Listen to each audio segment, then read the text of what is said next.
Je suis ici toujours en salle Bourjac, cette fois-ci avec Monsieur Barbet, Didier Barbet, Bonjour. du groupe IBM. Bonjour. IBM France. Dans votre entreprise, les technologies de l'information ont un rôle crucial.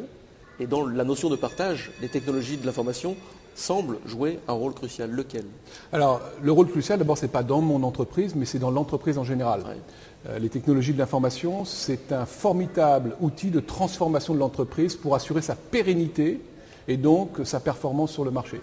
Et sans performance et sans clients, il n'y a pas d'emploi. Donc, c'est pour toutes les entreprises, les technologies de l'information. Et pourquoi c'est crucial? Parce que, je vais vous dire, parce que le temps des individus va plus vite que le temps des organisations.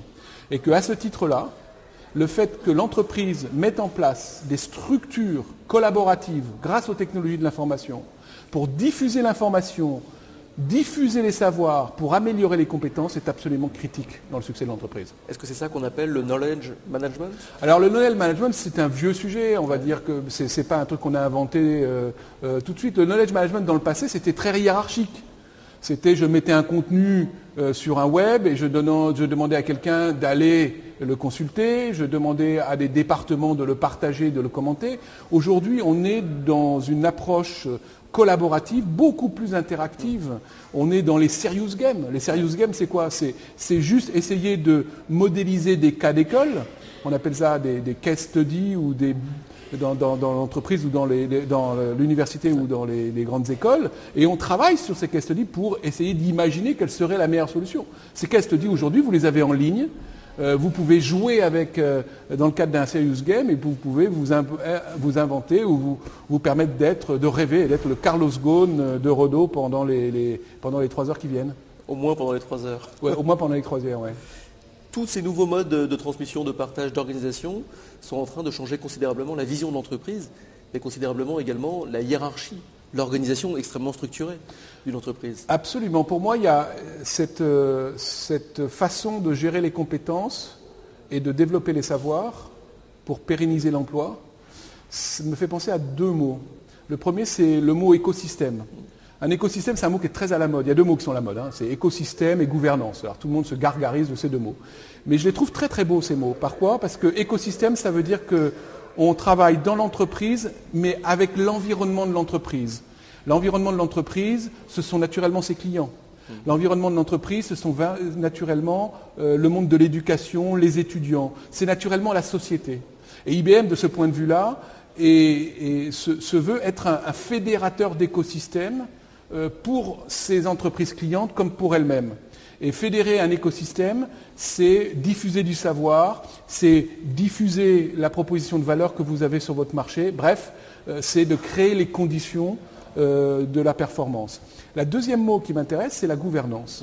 C'est que dans le passé, et encore dans les pays latins, c'est encore un peu le cas, dans les pays anglo-saxons un peu moins, mais l'information, le savoir était un outil de pouvoir.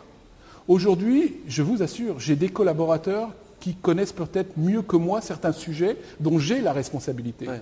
Mon rôle à moi, comme dirigeant d'entreprise, c'est de m'assurer que ces collaborateurs s'épanouissent personnellement, qu'ils grandissent dans leurs compétences pour un jour prendre des responsabilités plus élevées. Mon rôle a complètement changé. Oui, mon rôle est d'animateur, de coach, et donc, mais de leader. Un dirigeant d'entreprise, c'est celui qui assume les crises, c'est celui qui gère les contradictions, et ça c'est mon job de tous les jours, mais en même temps c'est celui qui fédère autour de lui des compétences pour atteindre un objectif qui est celui que l'entreprise lui a fixé. Un leader aujourd'hui n'est plus forcément celui qui sait.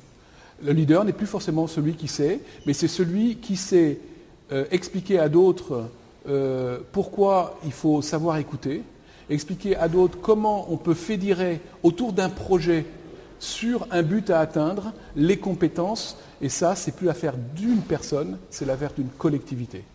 Et une collectivité qui soit, dans le cadre de mon entreprise, française ou internationale. Ouais. Une communauté qui soit le reflet de ce qu'est la société. Et je pense à la diversité. Bref, si j'arrive à mettre des talents de provenance multiples pour pouvoir répondre à un objectif de mon entreprise, là, je fais mon job, j'épanouis la personne et en même temps, je développe la compétence. Alors pour un DRH, le boulot a un petit peu évolué. Maintenant, on est dans la gestion des compétences, dans l'accompagnement des compétences, dans la détection des compétences très tôt, très jeunes, avec cette fameuse génération qu'on qualifie encore de génération Y, et de génération qui a besoin d'une ouverture différente. C'est là où, quand je disais tout à l'heure que le temps des individus va plus vite que le temps des organisations, quand vous devez retenir des jeunes étudiants dans votre entreprise pour qu'ils restent longtemps et qu'ils contribuent à son développement, pour les maintenir à un haut niveau de motivation, les faire progresser, leur faire découvrir plein de choses nouvelles, vous êtes obligé d'être beaucoup moins dans l'administration du personnel et beaucoup plus dans le développement du personnel. Et ça, c'est vraiment une transformation profonde du DRH. Et je travaille très étroitement, vous savez que j'ai la responsabilité du marketing et de la communication au sein d'IBM France, je travaille très très étroitement avec Bruno Després, qui est mon homologue en charge du développement des ressources humaines. D'ailleurs, regardez comment le terme, l'intitulé a évolué. On est passé de responsable du personnel, de responsable de l'administration du personnel, à directeur du personnel. Ça, c'est quand même, ça date, hein. Directeur des ressources humaines. Alors peut-être demain, ce sera le directeur du développement personnel. Moi, je pense que chaque leader, chaque manager est un DRH quelque part. Mais oui, il a dans sa mission, dans sa vocation de manager, qui est de développer les compétences de ses collaborateurs, il a une partie des missions d'un DRH, absolument, en dehors d'exécuter et de mettre en œuvre la stratégie de l'entreprise. Bon, alors, toute dernière question, et je vous libère, parce que sinon on pourrait en parler pendant des heures. Mais moi, je suis très content et puis on est bien d'être obligé avec à un vous. moment donné. Bah, alors continuons. Alors continuons, allons-y. Toute dernière question, une question rituelle que je pose à tous les intervenants qui passent sur ce plateau. En 2012, selon vous, qu'est-ce qu'on partage le plus? Ah, ça c'est une bonne question. Elle a le mérite d'être simple. Oui.